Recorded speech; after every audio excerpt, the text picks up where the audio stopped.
Let's talk about the crisis at the border. Some heartbreaking scenes down there Yeah. right now. And a lot of the migrants coming in saying they're coming in because you promised to make things better. It seems to be getting worse by the day. Was it a mistake not to anticipate this surge?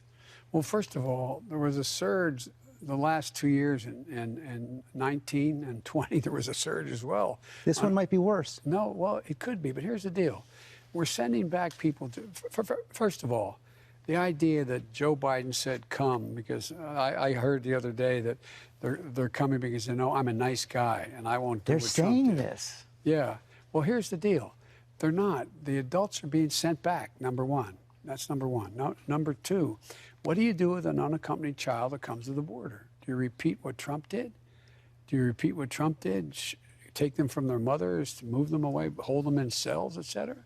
We're not doing that. So what we're doing is we have brought in HHS and also brought in FEMA to provide for enough safe facilities for them to get out of the control of the Border Patrol, which are not designed to hold people for long periods of time, particularly children, get them out of those facilities.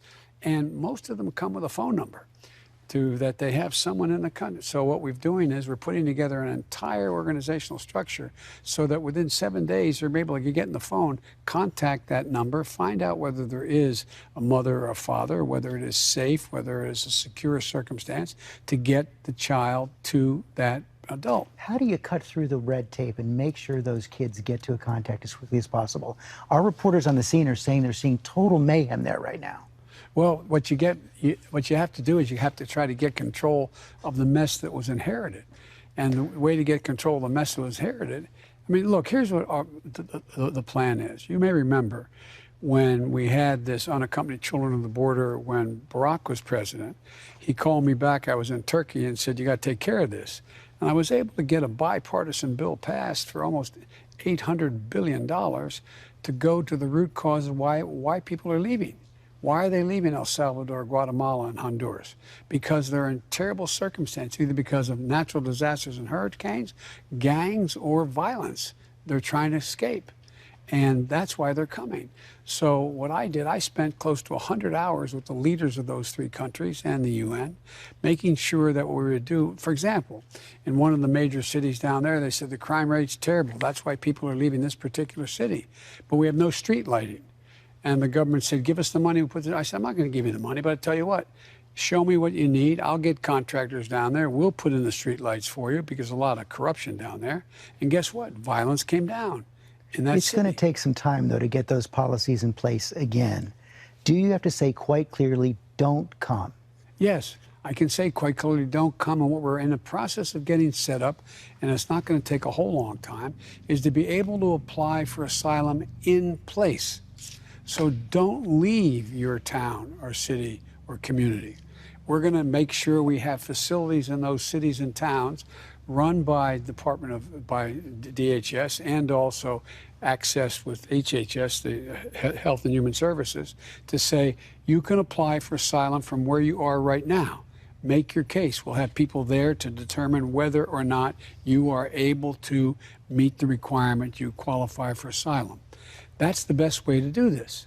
In addition to that, while we also change the circumstances on the ground in those communities, you're going to diminish the reason why people want to leave in the first place. It's not like someone sitting in Guadalajara right now in Mexico, which is not the biggest problem right now, and saying, I got a great idea.